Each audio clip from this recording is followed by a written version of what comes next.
जय जगन्नाथ। नीलांजनं समाभासं रविपुत्रमिमाग्रजं छायामार्तण्डसम्भूतं तं नमामि शनैश्वरं। शनिदेवंकर प्रिय राशि कुंभ राशि एक्वारिस राशिचक्रर एमिति राशि जो राशि प्रायतः समस्त राशिंकर गुण थाए। कर्कट हो मीन हो आपणकर धनु मकर समस्त राशि गुण आप देखिए। कुंभ राशि मानक व्यक्तित्व थिबा लोक कुंभ राशि जातक निश्चित भाव सब ज्ञान अर्जन करें। तो ये जो कुंभ राशि कौन पाई कुंभ राशि विषय आज एमती आलोचना हम। रजा सिंहासन में बसवे निश्चित भाव तार लॉजिक अच्छी पूरा आपको डिटेल्स बुझुची। देखु मे 13 रु आप देखु जून 20 जाए पाखापाखि 40 दिन गोटे प्रकार आपण सुवर्ण सुजोग। कुंभ राशि आपंक 7.5 अंतिम पर्याय बहुत कष्ट बहुत दुख एत दुख माने हिसाब करहबनी। कुंभ राशि जातक जिते जातक नहीं आसती किसी लोक मुझे जातक देखिए कहे कि सब समय जो कालर समय आपण प्रति गोटे प्रहार किंतु ये जो সময়টা अत्यंत गुरुत्वपूर्ण कौन पाई। प्रथम आप भल कि मु प्रस्तुत करिथिबा गचर जातकटा आप गचर कुंडलीटा आप देखंतु 11 लेखा जाइए। फास्ट आप भल कि देखूँ आप निजे भी जानीपर राहु आउ चंद्र आपणकर लग्न में अच्छी बहुत दिन ठूँ बसिले शनि सेमती द्वितीय भाग में बसुँच किंतु मंगल तृतीय भाव में मंगल नथिले मंगल थर्ड भाव को आसिले।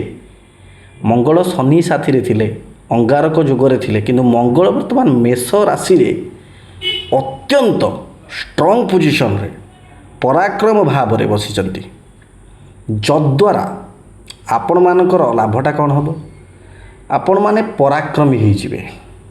जो आपण माने साहस करुले आपण देखिए बहुत अलसुआ कुंभ राशि जातक टैलेंटेड तो सत किंतु अलसुआ से माने कौन कहले मु गोटे काम करी कहीकि आज काली पर दिन ता पर दिन कहीकि वर्ष वर्ष बीती जाइए आपड़ केबे करना ए समय रे आपण काम करने को बाहरिबे। निश्चित भाव में मंगल आपण अत्यंत शुभ मंगल अत्यंत शुभ आपण ए समय रे चतुर्थ भाव में आप देखु जोटा सुखर भाव से आपणकर बुधादित्य जुग आज्ञा सूर्यदेव बुधदेव बुधादित्य जुग कंप्लीटली पावरफुल अवस्था शुक्रंक घरे आपण गोचर रे अछंती एबे। पंचम रे शुक्र एटा बहुत इंपोर्टाट कथा देखो आपणकर शुक्र मध्य ये गोचर कुंडली को गोटे घर पादे बढ़ई तत्सहित आपण मैंने देखो बृहस्पति मुझे गोटे ब्रू लिखी देखु बृहस्पति आपणकर पंचम थे बहुत बढ़िया फल दौले षष्ठ को पलि आसवे।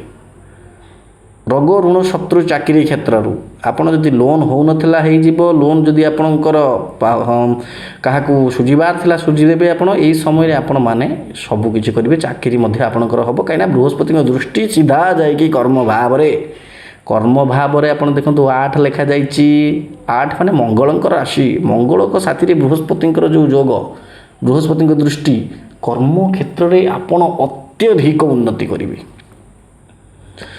गोटे कथा शुणु आपण ये समय रे 13 रु जो 20 तारीख जून जाए ये मध्य जदि कौन लोक घर करने को चाहूला हो नाला निश्चित भाव में से घर तैयारी आरंभ कर।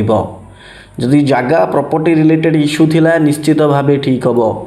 प्रॉपर्टी किणवार मध्य जोग अच्छी जगह जमी घर ये सब किणवार मध्य जोग आपणकर आसिले वाहन आप गाड़ी किणवाई बहुत दिन चाहिए निश्चित भाव में आप किणवे। आउ पंचम रे शुक्र आपण को जो मानकर कला क्षेत्र में रुचि थिला जो माने सिंगर म्यूजिक करुले जो माने गीत गाउले अभिनय करते जो माने टेक्नोलॉजी फील्ड रे आईटी फील्ड रे चाकरी करिया को चाहूले जो माने इंजीनियर जो माने डॉक्टर मध्य बृहस्पति 6 भाव में मंगल को साथ माने समस्त जो माने जो प्रकार काम कर भल आपण को संतान मध्य बहुत बढ़िया सबु परे भी आपण मानक देखिए लग्न रे राहु चंद्र माने आपण को चिंता तो हम नो डाउट अनडाउटली आपण को चिंता हम किंतु केतु सप्तम घरे माने आपण को टिके डिटाचमेंट रहबो स्वामी स्त्री को कथा जदि कहबा टिके प्रॉब्लम रहबो। किंतु हमर मुख्य कथा आपण रजा केमिते हेबे मु कहू सुनंतु मंगल थर्ड हाउस रे बसले माने आपण छोट मोट लोक साथ मिसिबेनी देखिए ପରାକ୍ରମୀ ହେଇଯିବେ ଆପଣ। ସାହସ ଆପଣଙ୍କ ଭିତରେ ଅପୂର୍ବ ଆସିବ। ଆପଣଙ୍କ ଘରେ ଆପଣଙ୍କର ଗୋଟେ ଅଲଗା ପ୍ରକାର ନିଆରା ଯେଉଁ ପରିଚୟ ପୁଣି ସୃଷ୍ଟି ହେବ। ଆଉ ଦେଖିବେ ଆପଣ ବହୁତ ଅପମାନ ଜୀବନରେ ପାଇଛନ୍ତି, ମିଛ କେସ୍ରେ ମଧ୍ୟ ଫସିଛନ୍ତି କୁମ୍ଭ ରାଶି ବାଲା। ଏ 7.5ରେ ବହୁତ କିଛି ଆପଣ ବହୁତ କିଛି ହରାଇ ଦେଇଛନ୍ତି, ବହୁତ ରିମେଡ଼ି ମଧ୍ୟ ଆପଣ କରିଛନ୍ତି। ତତ୍ପଶ୍ଚାତ ମଧ୍ୟ ଆପଣମାନେ ଏତେଟା ଲାଭ ପାଇନାହାନ୍ତି। କିନ୍ତୁ ଶୁଣନ୍ତୁ ଗୋଟେ କଥା ଆଜ୍ଞା, ଏଇ 40 ଦିନରେ ଆପଣ ନିଶ୍ଚିନ୍ତ ଉଠନ୍ତୁ ଏବଂ ଜାଗନ୍ତୁ। ଏ ଯେଉଁ ବୃହସ୍ପତି ଷଷ୍ଠ ଭାବରେ ଦୃଷ୍ଟି ଦଶମ ଘରେ ଆପଣଙ୍କର ବହୁତ ବଢ଼ିଆ କାମ। ମଙ୍ଗଳ ବୃହସ୍ପତିଙ୍କର ଏପଟେ ରହିଲେ, ଆପଣ ବୁଧ ସୂର୍ଯ୍ୟଙ୍କର ମଧ୍ୟ ଦଶମ ଘର ପ୍ରତି ରହିଲା ତାଙ୍କର କନେକ୍ସନ୍। ତ ଆପଣ ଗଭର୍ଣ୍ଣମେଣ୍ଟ ଜବ୍ ଯଦି ବି ଏବେ ଚାହୁଁଛନ୍ତି ନା, ଟ୍ରାଏ କରନ୍ତୁ। ଜମି ଜମା ଜନିତ ଯେକୌଣସି କାର୍ଯ୍ୟ, ଆପଣ ଯଦି ଗୋଟେ ଜମି ଚାହୁଁଥିଲେ, ଜମି କେସ୍ ଫେସ୍ ଚାଲିଥିଲା, ଏସବୁ କେସ୍ ସବୁ ସଲ୍ଭ ହେଇଯିବ। ଆପଣଙ୍କ ସପକ୍ଷରେ କେସ୍ ଆସିବ। କୁମ୍ଭ ରାଶି, ଇଏ ଯେଉଁ ସମୟଟା ଆପଣଙ୍କର ବହୁତ ଦିନ ପରେ ଆସିଛି, ପ୍ରାୟତଃ ବହୁତ ଦିନ ପରେ ଏମିତି ଗୋଟେ ସମୟ ଆସେ ଆପଣଙ୍କ। ଆଉ ଶୁଣନ୍ତୁ, ହଁ ଗୋଟେ କଥା, ଏଇ ଯେଉଁ ମୁଁ ମଙ୍ଗଳ ଥାର୍ଡ଼ ହାଉସ୍ରେ ଦେଖିଲି ଗୋଚର କଲେ, ଆପଣଙ୍କ ଜାତକରେ, ଆପଣଙ୍କ ନିଜ ଜାତକ ଜନ୍ମ ଜାତକରେ ମଧ୍ୟ ମଙ୍ଗଳ ଷ୍ଟ୍ରଙ୍ଗ ରହିବା ଦରକାର। ଯଦି ଷ୍ଟ୍ରଙ୍ଗ ନଥିବ, ନିଶ୍ଚିତ ଭାବରେ ଆପଣଙ୍କୁ ସାହସ ପରାକ୍ରମୀ ଆପଣଙ୍କର ସବୁ କାର୍ଯ୍ୟ ହେବ। କିନ୍ତୁ ଯଦି ମଙ୍ଗଳ ଷ୍ଟ୍ରଙ୍ଗ ଥିବ, ବୁଧ ଷ୍ଟ୍ରଙ୍ଗ ଥିବ, ସୂର୍ଯ୍ୟ ଷ୍ଟ୍ରଙ୍ଗ ଥିବ, ଶୁକ୍ର ଷ୍ଟ୍ରଙ୍ଗ ଥିବ, ବୃହସ୍ପତି ବି ଷ୍ଟ୍ରଙ୍ଗ ଥିବେ, କିଛି ତ ନିଶ୍ଚିତ ଷ୍ଟ୍ରଙ୍ଗ ଥିବେ। ଆପଣ ଦେଖିବେ ମଙ୍ଗଳ ଯଦି ଆପଣଙ୍କ ଜାତକରେ ଷ୍ଟ୍ରଙ୍ଗ ଥିବେ, ଆପଣ 100ରୁ 100 ଫଳ ପାଇବେ। ଲେଖିକି ଦେଇଦେଲି 100ରୁ 100 ଫଳ ପାଇବେ।